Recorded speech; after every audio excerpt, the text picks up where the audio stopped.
సంవత్సరాల తరబడి government job కోసం వేచి చూస్తున్నారా? కేవలం 8 నెలల్లో మీ కల నెరవేర్చుకోండి. వెంటనే కింది నంబర్స్‌కి కాల్ చేయండి. నమస్తే రమగారు. నమస్తే జీ.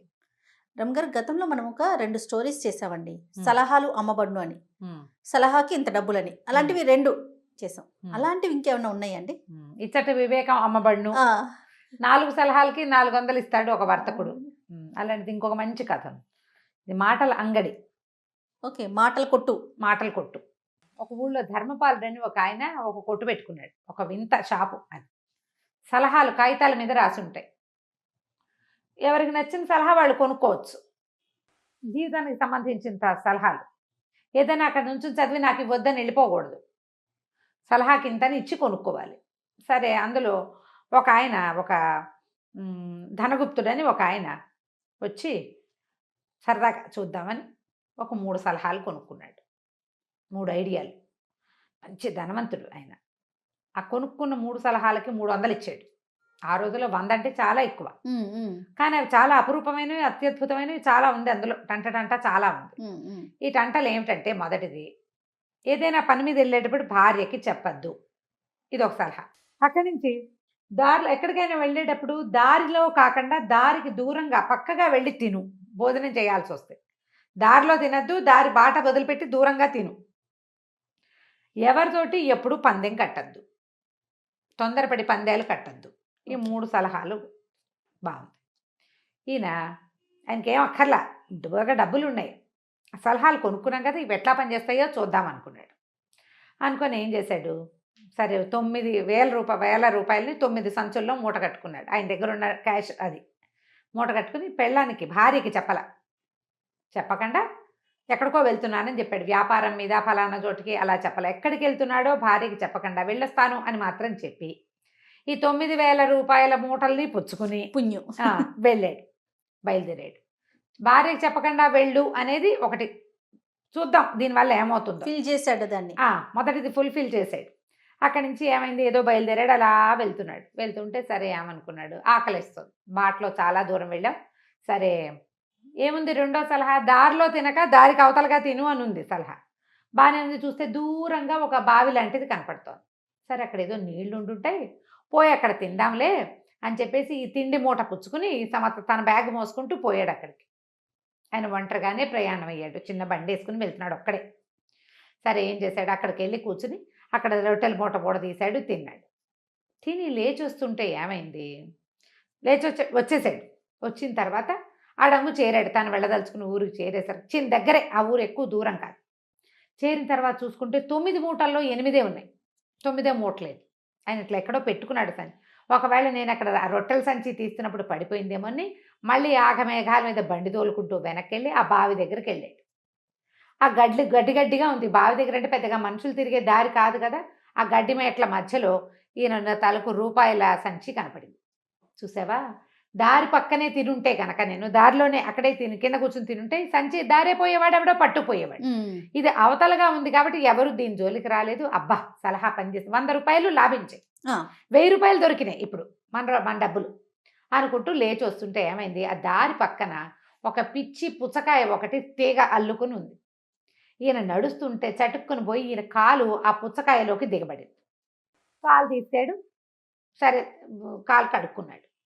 ముందే ఈ డబ్బుల కోసం వెతుకుతుండగానే తర్వాత తెలిసిన దానికి ఆయన కాలి బొటన వేలు మీద ఒక కాయ లాంటిది ఉంది, ఎప్పటి నుంచో సలుపుతూ ఉండేది.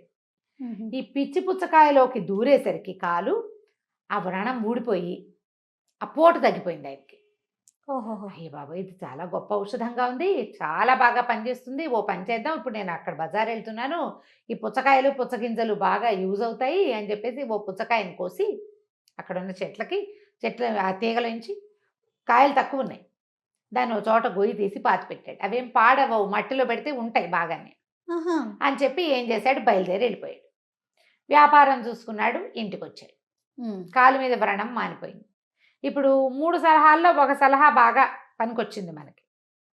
సరే ఏమైంది, కొన్ని రోజులకి, ఒక 5-6 రోజులకి ఆ ఊళ్ళో ఒక పెద్ద జమీందారు గారు ఒక ఆయన ఉన్నాడు. ఆయనకి ఒక రాచకురుపు వేసింది. రాచకురుపు పోగొట్టేందుకు ఎవరైనా పోగొట్టే వాళ్ళు ఉంటే దానికి ఎంతో బోళ్ళంత దానం ఇస్తామని ప్రకటన చేశారు. అవి ఇంతంత కాగితాలు వేయించారు. వీళ్ళ ఇంటికి వచ్చింది ఆ కాగితం.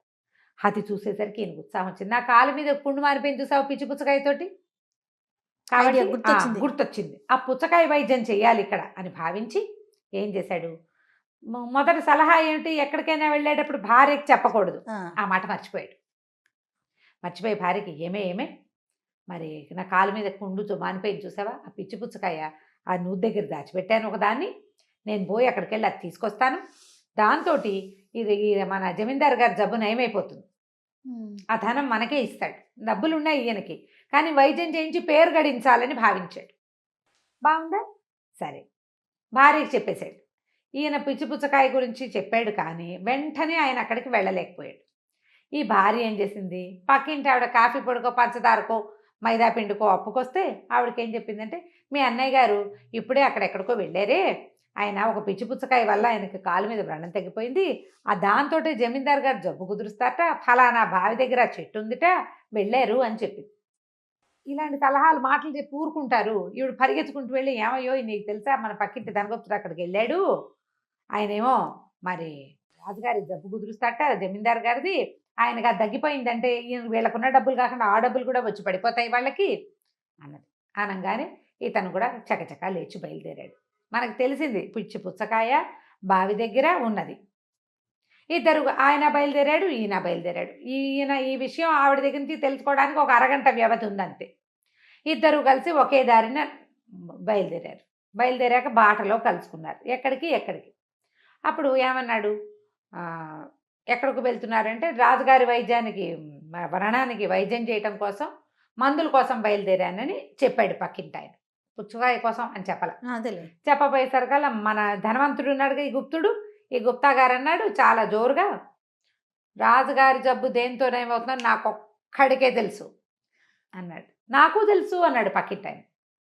వీడెవడికో ఎలా తెలుస్తుంది, నేను నా కాలు పుండు కదా మానింది.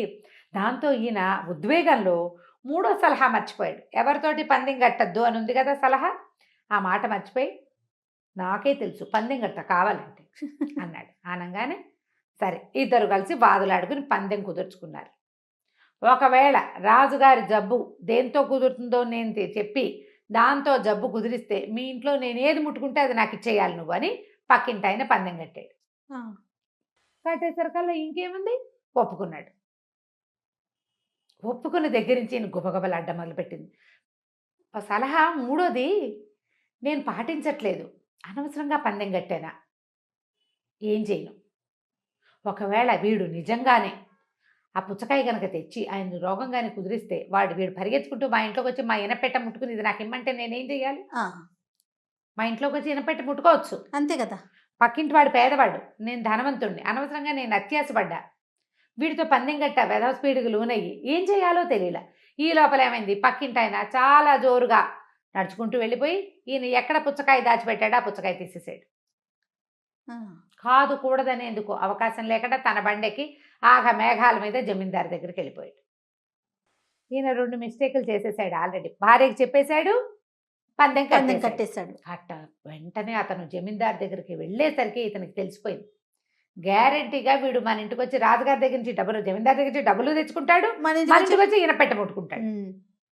పరిగెత్తుకుంటూ ఇతను ఏం చేశాడు, వెళ్ళి ఇంటికి కాదు ధర్మపాలుడి దగ్గరికి వెళ్ళాడు. మాటల సలహా అంగడి, మళ్ళీ మాటల అంగడి ఉంది కదా, అక్కడికి పరిగెత్తి, బాబు నువ్వు 3 సలహాలు ఇచ్చావు, మొదటిసారి బాగానే పాటించాను, మొదటి 2ను తెలివి తక్కువగా, మళ్ళీ మొదటిది పాటించలేదు, చివరిది పాటించకుండా ఇలా ఇరుక్కున్నాను, మా ఆవిడికి చెప్పడం పొరపాటైపోయింది, అదేమో పక్కింటి ఆవిడికి చెప్పేసింది, మా ఆయన ఫలానా పని మీద వెళ్ళాడని, వాళ్ళ వాళ్ళేమో నాకు ఈ ప్రాబ్లం వచ్చింది, ఇప్పుడు వచ్చి ఆయన నా ఈనపెట్ట ముట్టుకుంటే నేనేం చేయాలంటే ఈయన అన్నాడు, నువ్వు క్షణాల్లో వెళ్ళిపో, ఈ సలహా నీకు ఫ్రీగా ఇవ్వను, 100 రూపాయలు నువ్వు ఇవ్వాల్సిందే అన్నాడు.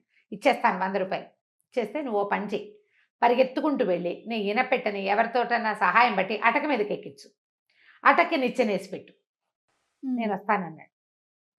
పక్కింటి ఆయన ఆ పుచ్చకాయ పట్టుకెళ్ళి రాజుగారికి మన జమీందారికి వైద్యం చేసేసాడు. ఆ పుచ్చకాయ సగానికి కట్ చేసి రాచపుండు మీద పెట్టేసరికి పుండు మెల్లిగా మానుబట్టేసింది. పిచ్చి పుచ్చకాయే దానికి వైద్యం అని చెప్పాడు. ఆ తర్వాత అక్కడెక్కడ ఉన్న పుచ్చకాయలు తెచ్చి మిగిలిన మచ్చలు కూడా వాళ్ళు పోగొట్టుకుంటారు. అసలు మెయిన్ ప్రాబ్లం తగ్గిపోయింది కదా, పుండు మానిపోతుంది. ఆయన చకచకా నడుచుకుంటూ వచ్చేసాడు. వచ్చేసి భార్యతో సహా ఈ ధనగుప్తుడి ఇంట్లోకి వచ్చాడు. ఏది ముట్టుకుంటే అది ఇచ్చేయాలి, మరి జాగ్రత్తగా చేతులు దగ్గర పెట్టుకుని వచ్చాడు లోపలికి.